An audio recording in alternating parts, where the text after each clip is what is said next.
Jellies Living Art exhibit at the Tennessee Aquarium is a joint exhibition with the Tennessee Aquarium and the Hunter Museum of American Art. And this was an exhibition that was first conceived at the Monterey Bay Aquarium in California, and it was one of their most successful galleries ever. We had an opportunity to bring this exhibit to Chattanooga. We were very fortunate that the Hunter Museum has excellent contacts in the art world to bring some of these glass artworks into the Tennessee Aquarium and pair them side by side with some of the animals here to show a relationship how nature has fueled artistic expression. So we have works of art by Dale Chihuly, Stephen Ralph Powell, Thomas Spake, and Cork Marqueski, alongside 6 different jellyfish species in 7 display tanks. And one of the first artists that you see when you come into the Jellies Living Art exhibition are the works by Dale Chihuly. And Dale Chihuly is probably the best known studio glass artist in the world.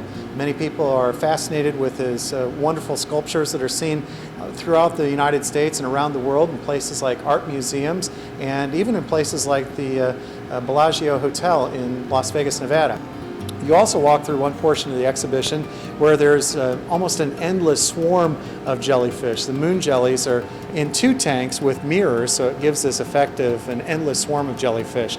And in that area we're kind of showcasing the watery ballet that these animals dance as they pulse through the water column, but also showing you an important conservation message because our oceans are changing, and one of the indications of some of the changes to the ocean are these huge jellyfish blooms where all of a sudden you'll see an explosion of jellyfish.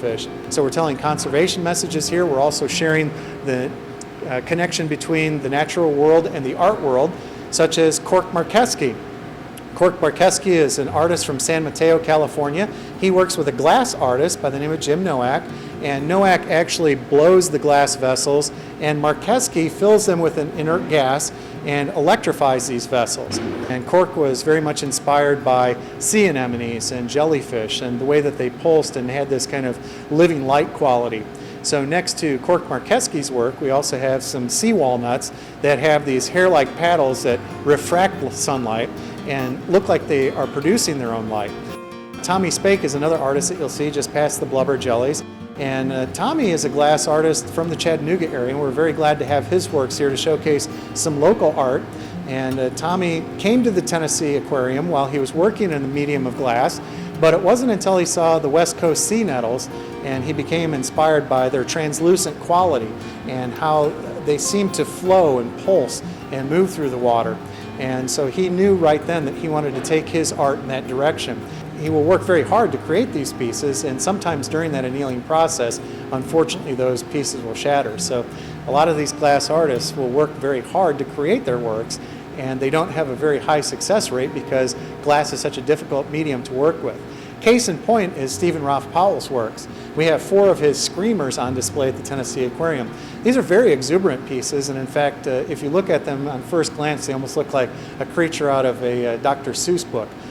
They have very colorful exteriors that Stephen Ralph Powell says he was inspired by nature by the coloration on the scales of fish, by the feathers on birds. They are very precious works of art, each individual one. The jellyfish we have here in Jellies Living Art represent lots of different types, and we tried to pick animals that would work with the art. The animals on display are from around the world, and the upside down jellies I think are one of the favorites here.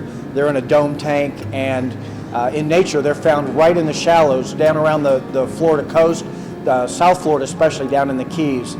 And they kind of lay upside down on the bottom of the ocean and just collect the light. That species of jelly actually has to have sunlight. So the variety of animals is pretty diverse, and I think people who come here to look at the exhibit will see a real connection between the live component, the jellies, and the non-live component being the glass.